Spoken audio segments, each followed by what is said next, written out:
সেদিন যে আমি বাঁকুড়ার জঙ্গলে গিয়েছিলাম, তার মধ্যে এক জায়গায় একটা বাকশাল গাছ আছে।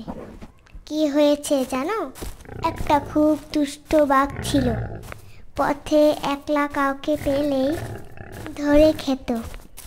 হাট থেকে, বাজার থেকে বাড়ি ফিরতে দিয়ে অনেক লোক তার পেটের মধ্যে দিয়েছে। বাড়ি আর যেতে পারিনি। একবার একটি ছোট্ট ছেলে তার মায়ের জন্য ওষুধ আনতে দূর গ্রামে দিয়েছিল। মার খুব অসুখ, কবিরাজ বাড়ি ছিলেন না। সন্ধ্যার সময় এসে তিনি ছেলেটিকে ওষুধ দিলেন, কিন্তু তিনি তাকে বললেন, আজকে আর যেও না, পথে বড়ই ভাগের ভয়। ছেলেটি কি করে? ছেলেটি খেয়ে দিয়ে কবিরাজের বৈঠকখানায় শুয়ে রইল। কিন্তু অনেক রাতে তার মনে হলো, মার তো খুব জ্বর, আজ ওষুধ না হলে মা কি বাঁচবে? আর ঘরে তো কেউই নেই, মাকে জল দেবে কে? এইসব ভেবে সে রাত্রে এক প্রহরে থাকতে উঠে রওনা হলো। সবাই তখন ঘুমিয়ে। তাই কেউ তাকে মানাও করতে পারল না। ঘোর অন্ধকার জঙ্গলের মধ্য দিয়ে সে চলেছে, অনেক দূরের পথ। একটা লোকেরও সারা শব্দ নেই। এমনি তো জঙ্গলের নির্জন পথ, তার উপর রাত্রি, তাতে আবার ভীষণ বাঘের ভয়। তাই ছেলে মানুষ, 12 বছর মোটে বয়স। তবুও মায়ের কথা ভেবে সে কিছু গ্রাহ্য না করে ওই অন্ধকারে এগিয়ে চলেছে। তখন শেষ রাত্রির পাখিগুলো ডাকতে আরম্ভ করেছে। গাছের আগায় আগায় একটুখানি ভোরের হাওয়া লাগতে শুরু করেছে। তার গ্রামও পাহাড়ের ওই পারে, তখন আর খুব দূরে নয়।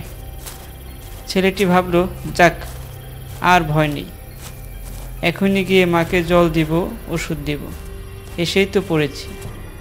ও মা! তখন কি ভয়ঙ্কর শব্দ!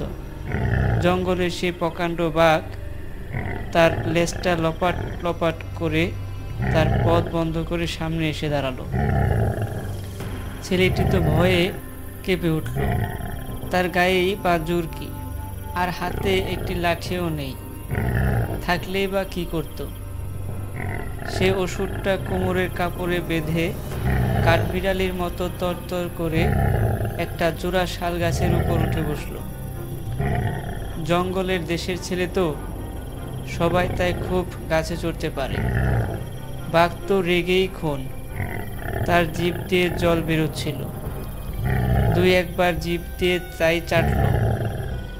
তারপর একটু দূরে সরে গিয়ে সেই ছেলেটিকে লক্ষ্য করে ভয়ঙ্কর গর্জন করে প্রকাণ্ড একটা লাফ দিল।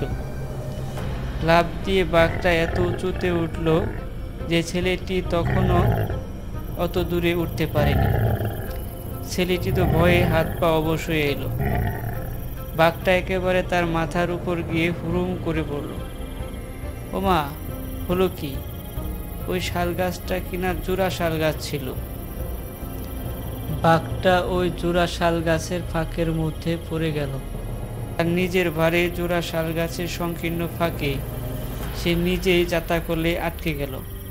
ছেলেটির চাদরটা বাঘের নখে লেগেছে, তবু তার গায়ে আঁচড় লাগেনি। ছেলেটি ভয়ে একেবারে নেমে এলো মাটিতে। তখন আরম্ভ হলো খুব ঝড়। দুই গাছের পেছন লেগে বাঘটা খাও খাও করে চিৎকার করে কাঁচি কলের ইঁদুরের মতো পিষে মারা গেল। তখন ভোর হলো। ছেলেটি মার কাছে দৌড়ে গিয়ে ওষুধ দিল। গ্রামের লোক দেখে অবাক। রাজা ছেলেটিকে খুব পুরস্কার দিলেন, মার ওষুধপত্রর ব্যবস্থাও করলেন। গ্রামের লোকেরা এখনো সেই দিনে ওই জোড়া শাল গাছের তলায় মাতৃভক্ত ছেলের নামে মেলা বসায়।